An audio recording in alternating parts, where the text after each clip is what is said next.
Assalamualaikum warahmatullahi wabarakatuh. Saya Endang Sukmawati, NPM 1940102015. Di sini saya akan memberikan tutorial cara mencari literatur melalui Perpustakaan Nasional dan Perpustakaan Dikbud. Langsung saja, hal yang pertama kita lakukan adalah membuka laman browser kita, kemudian mengetikkan Perpustakaan Nasional, lalu kita enter. Nah, setelah muncul seperti ini, kita pilih yang paling atas, Perpustakaan Nasional Republik Indonesia. Kita klik saja. Seperti ini tampilan awal Perpustakaan Nasional Republik Indonesia. Jika kita ingin mendaftarkan diri sebagai anggota Perpustakaan Nasional, hal pertama yang kita lakukan adalah masuk ke menu rekomendasi. Kemudian kita pilih mahasiswa, dosen, dan peneliti, lalu kita klik e-resources. Seperti ini. Nah, apabila kita sudah memiliki akun Perpustakaan Nasional, kita bisa langsung saja login dengan memasukkan nomor anggota dan password. Tetapi jika belum, kita bisa mendaftarkan diri sebagai anggota Perpustakaan Nasional. Kita klik saja daftar anggota, lalu di situ akan diberikan link untuk mendaftarkan diri sebagai anggota Perpustakaan Nasional. Kita klik saja, kemudian akan muncul seperti ini. Lalu kita klik daftarkan. Setelah itu akan muncul seperti ini persyaratan pendaftaran. Di situ terdapat persyaratan, kemudian tata tertib kartu anggota, kemudian hak dan kewajiban anggota Perpustakaan Nasional. Setelah itu kita baca saja. Setelah kita baca, kita bisa langsung centang di situ yang paling bawah. Kemudian lanjutkan pendaftaran. Setelah itu kita akan diberikan isian untuk mengisi formulir pendaftaran anggota untuk menjadi anggota dari Perpustakaan Nasional. Di bagian formulir pendaftaran anggota, di situ diberikan isian untuk mengisi identitas diri kita untuk menjadi anggota. Di sini kita bisa langsung mengetikkan nomor identitas kita, nomor KTP. Di sini saya masukkan NIK.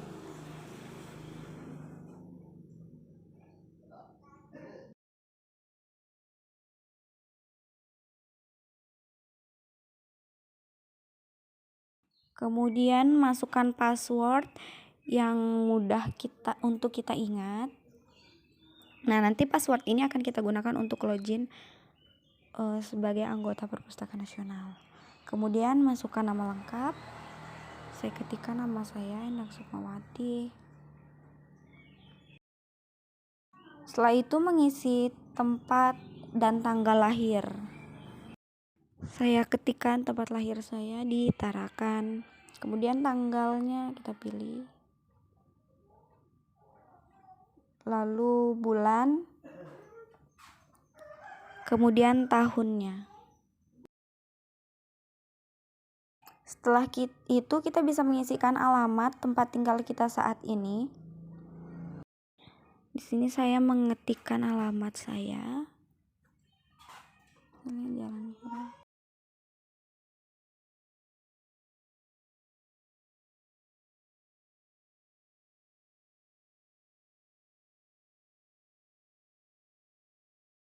Kemudian kita pilih provinsi. Setelah itu kita pilih kotanya.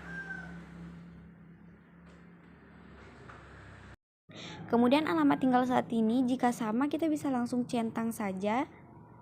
Oke. Kemudian akan tersalin tempat tinggal kita. Lalu selanjutnya memasukkan nomor HP. Saya ketikkan nomor HP saya di sini. Setelah mengisikan nomor HP di sini saya mengetikkan nama institusi Universitas Borneo Tarakan.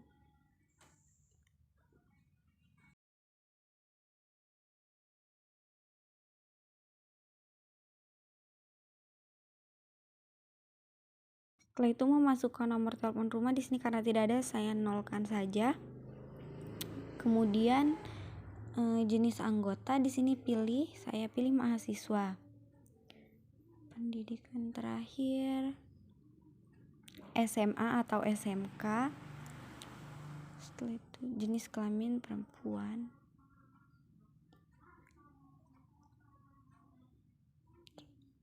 Kemudian pilih pekerjaan. Di sini status saya mahasiswa. Oke. Lalu status perkawinan belum menikah. Selanjutnya setelah itu mengisi bagian sebelahnya alamat institusi. Tapi di sini saya stripkan saja ya karena saya tidak tahu. Kemudian telepon institusi saya nolkan juga. Nah, setelah itu kita masukkan alamat email pribadi kita. Ini saya masukkan email saya.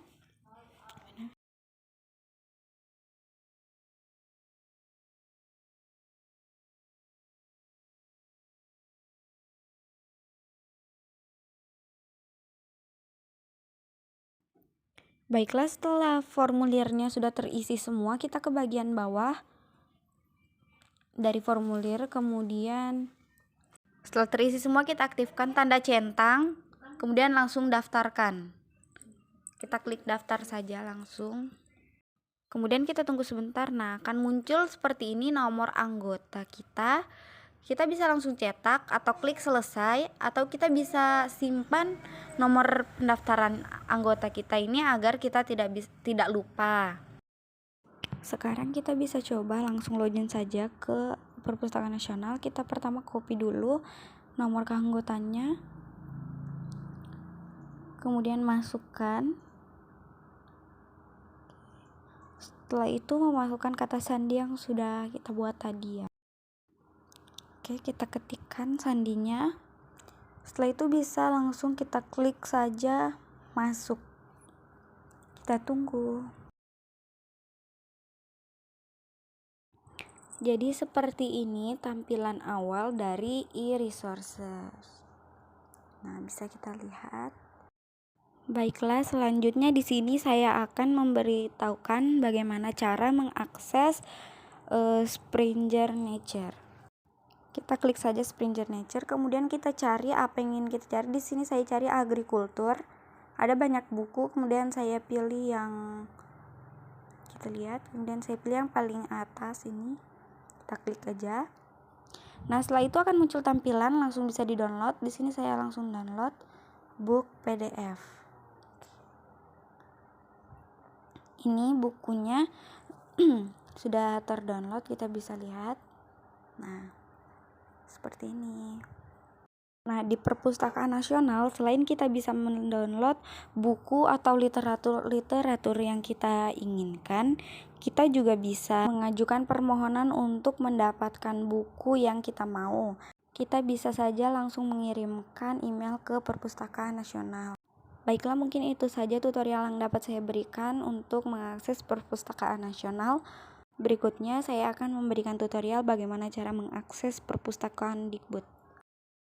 Salah satu layanan untuk mencari referensi adalah dengan menggunakan layanan Perpustakaan Dikbud.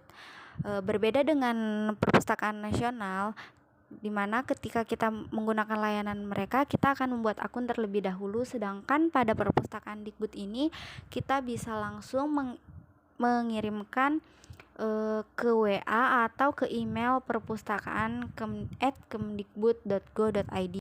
Caranya dengan mengirimkan judul artikel atau nama penulis artikel yang kita butuhkan ke emailnya atau ke WhatsApp-nya. Berikut adalah cara mengajukan permohonannya melalui email. Yang pertama yang kita lakukan adalah mengisi lengkap data berikut dalam badan email, yaitu kita bisa langsung mengisikan nama lengkap, kemudian usia, profesi, instansi atau organisasi, sekolah atau universitas, kemudian kota domisili, kemudian alamat email kita. Selanjutnya itu judul artikel atau publikasi ilmiah yang kita inginkan. Kemudian kita juga mencantumkan nama penulis, kemudian nomor doi, ISN atau ISSN. Kemudian kita langsung bisa email ke perpustakaan@kemdikbud.go.id dengan subjek permohonan pelayanan artikel atau publikasi ilmiah. Oke, mungkin itu saja yang dapat saya berikan terkait tutorial penggunaan Perpustakaan Nasional dan Perpustakaan Dikbud. Baiklah, selanjutnya sekarang saya akan memberikan tutorial mencari literatur dengan menggunakan Google Scholar dan ResearchGate.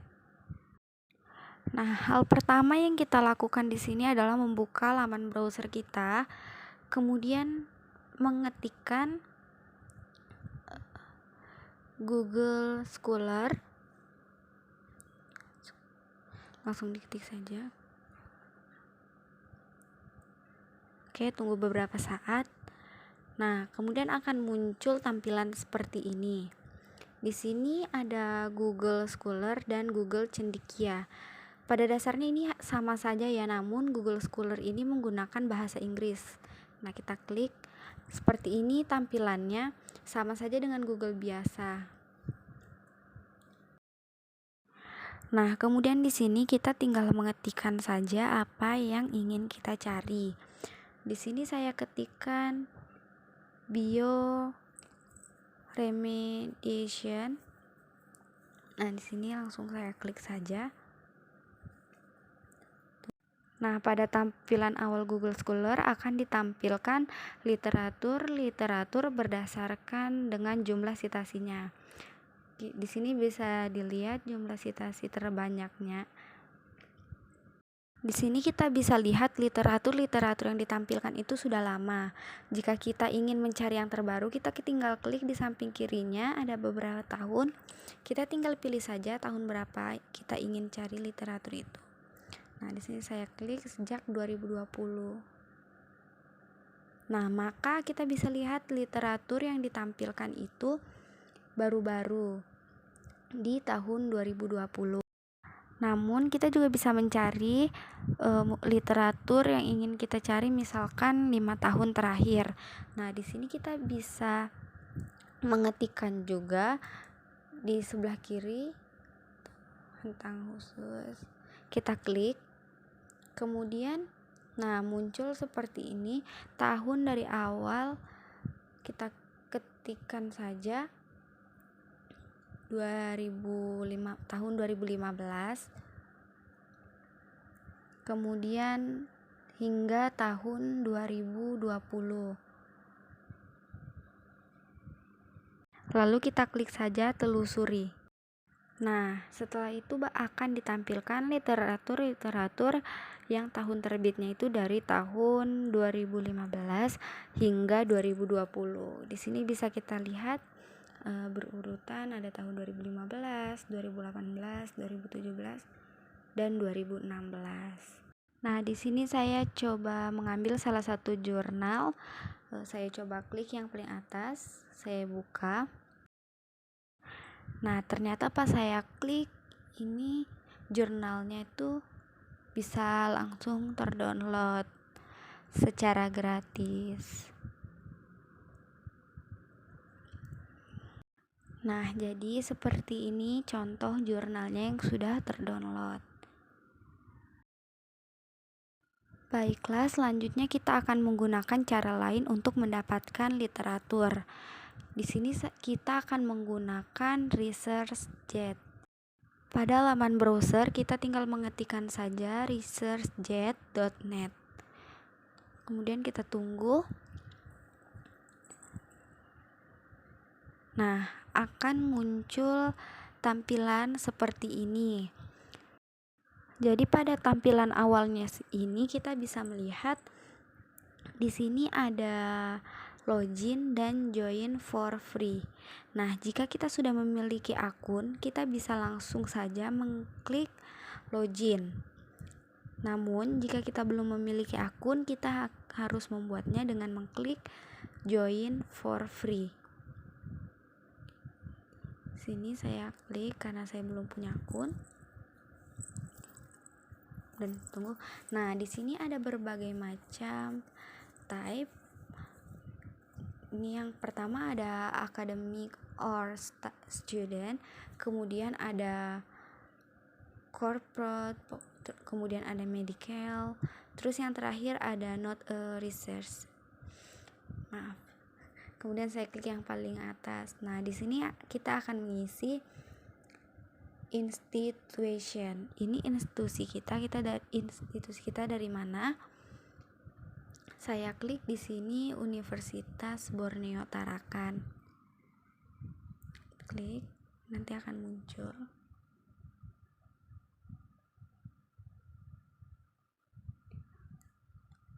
Nah, di sini ada, jadi langsung saya klikkan saja. Kemudian departemennya saya pilih di sini. Yang kedua ya, yang saya klik manajemen sumber daya perairan. Kemudian langsung saja saya klikkan continue.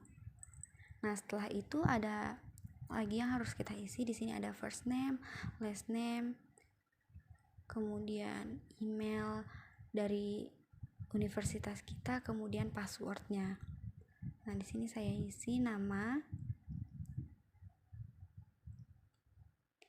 Nah, setelah nanti kita isi email dan password, bisa langsung kita klik centang, kemudian bisa langsung kita klik continue. Ketika kita sudah masuk, di sini ada beberapa fitur, yaitu ada home, kemudian questions, lalu ada jobs. Ini tampilan awal dari ResearchGate ya. Kita bisa lihat tampilannya itu seperti Facebook. Nah, di sini ada anggota ResearchGate, kemudian di bawahnya itu ada paper yang telah ia publikasikan. Setelah itu kita kembali ke atas, kemudian questions, ini adalah tempat kita untuk menanyakan sesuatu, atau juga bisa jadi tempat kita mencari topik-topik yang telah didiskusikan sebelumnya. Jadi kita bisa menanyakan satu pertanyaan melalui ini, atau kita juga bisa mencari topik yang sudah dibicarakan sebelumnya. Nah, di sini ada pertanyaan yang mungkin kita bisa kita jawab, kemudian pertanyaan yang kita ikuti, kemudian ke pertanyaan yang pernah kita tanyakan atau kita ajukan. Untuk menu jobs, ini adalah tempat mencari pekerjaan. Di sini kita bisa lihat ada beberapa lowongan pekerjaan. Untuk menikmati layanan ResearchGate, kita bisa mencari melalui fitur search yang ada di atas ini. Misalnya tadi ada jurnal yang bisa kita akses secara gratis, kita tinggal mengcopy judul jurnalnya, lalu kita tinggal cari di ResearchGate. Nah, ternyata jurnalnya di sini sudah diposting oleh penulis di akun ResearchGate. Di sini ternyata paper ini belum tersedia secara bebas, makanya kita harus mengajukan permintaan melalui request full text. Jadi kita meminta ke autorsnya untuk memberikan paper ini untuk mengirimkan kepada kita. Jadi kita klik saja. Nah, di sini bahasa yang digunakan adalah bahasa Inggris. Jadi ketika kita mencari paper, tidak perlu ragu. Jadi ResearchGate ini sudah menyiapkan teks bahasa yang digunakan untuk meminta ResearchGate ini. Jadi sudah ada di sini. Kemudian kita tinggal send saja. Nah, setelah itu kita tunggu beberapa waktu sampai autornya membalas pesan kita dan mengirimkannya. Nah, untuk mengeceknya, kita bisa lihat di sini di pojok kanan atas terdapat beberapa fitur untuk mengecek apakah pesan kita sudah dibalas atau tidak. Oke, sekian, mungkin itu saja tutorial yang dapat saya sampaikan. Mohon maaf jika ada kesalahan ataupun kekurangan. Semoga bermanfaat. Wassalamualaikum warahmatullahi wabarakatuh. Sampai jumpa di tutorial selanjutnya.